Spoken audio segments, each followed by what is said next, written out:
নমস্কার বন্ধুরা, আবারও একটি নতুন ভিডিও নিয়ে আপনাদের সামনে উপস্থিত হয়েছি।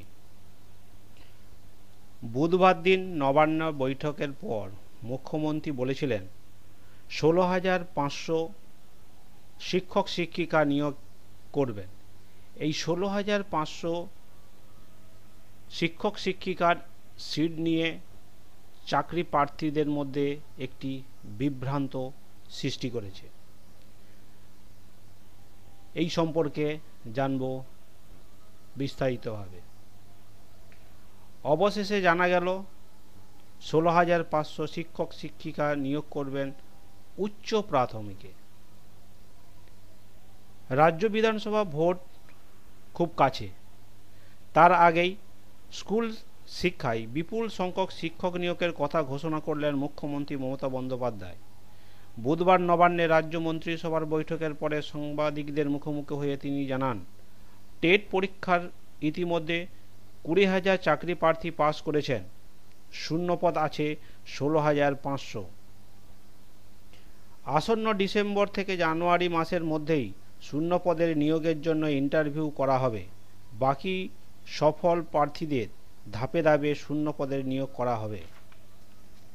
যদিও বিকাশ ভবনের আধিকারিকরা বলেছেন, মুখ্যমন্ত্রী ডিসেম্বর জানুয়ারিতে যে 16,500 শিক্ষক নিয়োগের কথা বলেছেন তা প্রকৃত চিত্রটা হল উচ্চ প্রাথমিক বা পঞ্চম থেকে অষ্টম শ্রেণীর শিক্ষক নিয়োগের কথা বলেছেন।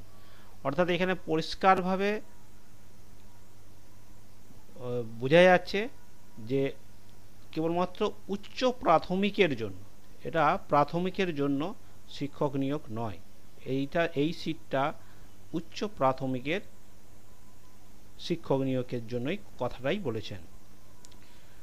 2014 সালের এই টেট পরীক্ষার জন্য স্কুল সার্ভিস কমিশন এসএসসি বিজ্ঞপ্তি দিয়েছিলেন, কিন্তু লোকসভা ভোটের জেরে তা স্থগিত হয়ে যায়।